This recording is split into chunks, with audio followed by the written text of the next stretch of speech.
Hello friends, and welcome back to my very much of a working kitchen. And today I am going to preserve some onions. So onions are one of my favorite things to grow, mostly because they're pretty low maintenance once you plant them. Fertilize a few times, they just kind of grow and do their thing for the most part. But the other reason that I love them is because they are super easy to preserve. And the easiest way to do that is just by freezing them. So onions, and green peppers, you can very easily just cut and freeze, which is what I love. And that's what I'm going to do today. I have a couple peppers left. I've been super busy canning all the things. So I have some things left that I know I'm not going to use up right away. And I don't want it to go bad. So I'm going to place them in the freezer. So first up, this is all that I have left of my large onion harvest. Can you believe this? I've been very busy canning all the things, making a ton of pickles. So I've gone through a lot of onions, which is great. I'm glad that I was able to grow them myself and not have to buy them.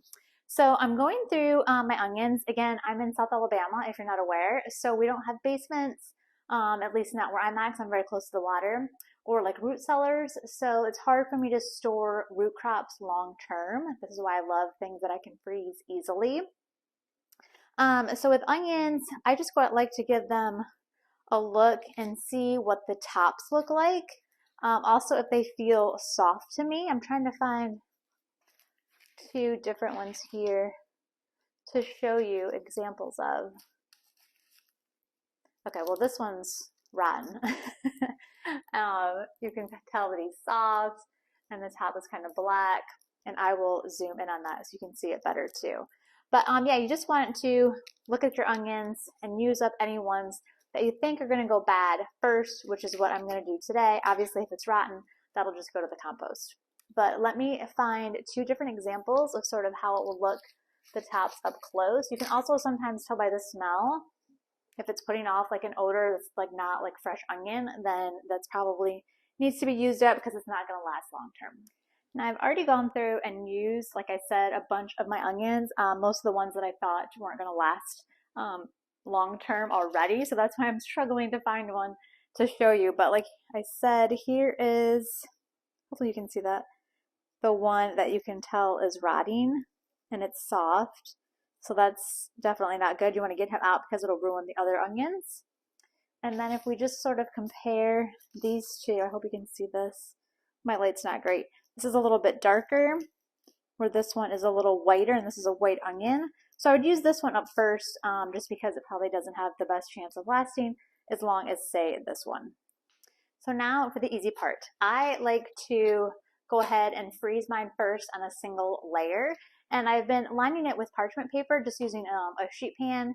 But I like to line with parchment paper because it just makes them slide off a little bit easier. Sometimes they want to stick to the pan, and that can just be frustrating. So a little tip is to take your sheet of parchment paper and just scrunch it up.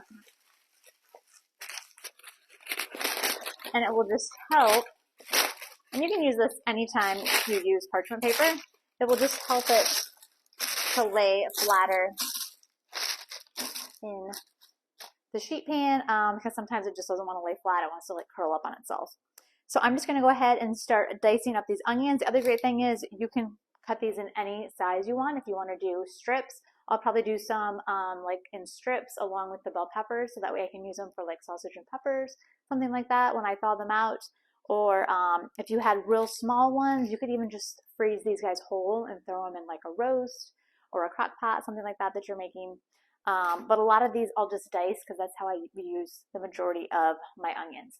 Now, when you thaw them out to use them, they're obviously not going to be fresh. I've never used them in say a potato salad or something like that. I usually just use them in something that I'm cooking anyways, where I would cook the onion, and you really can't tell the difference, and they last a pretty long time in the freezer.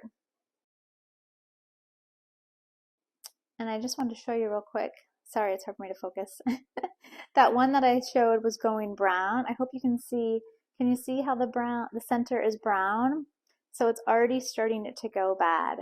But I'm going to cut this guy in half, and I'll probably just be able to cut this little part out very easily, so I'll still have a lot of onion that I can use.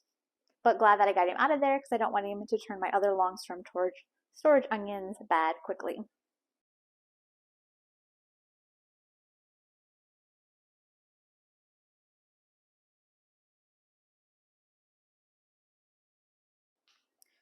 So I've gone ahead and sliced up those couple onions.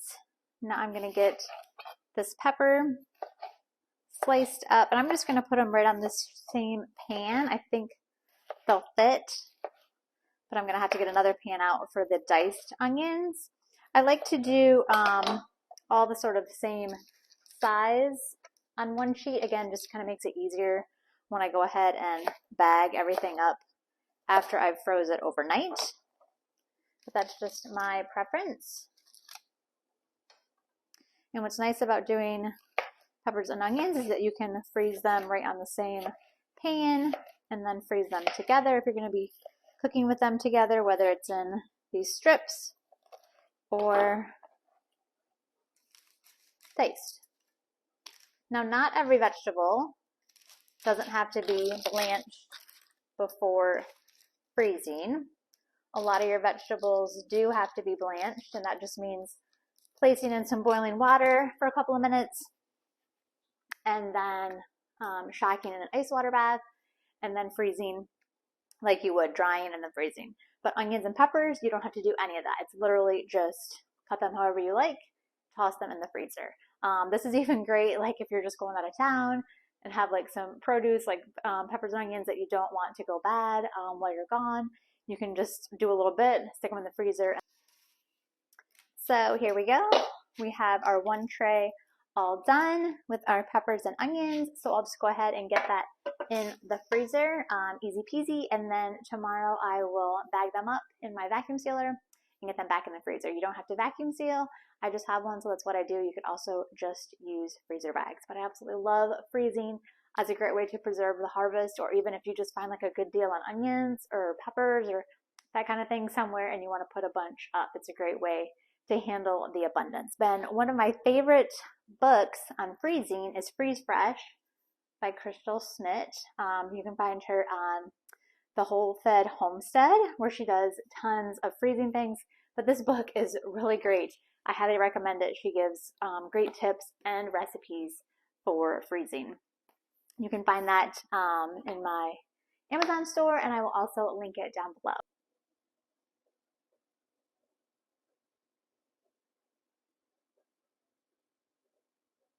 I just wanted to show you really quick how easily they come off when you use parchment paper underneath.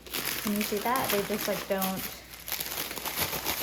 stick at all, and it makes it so easy to then just stick them in either your vacuum bag or in a freezer bag.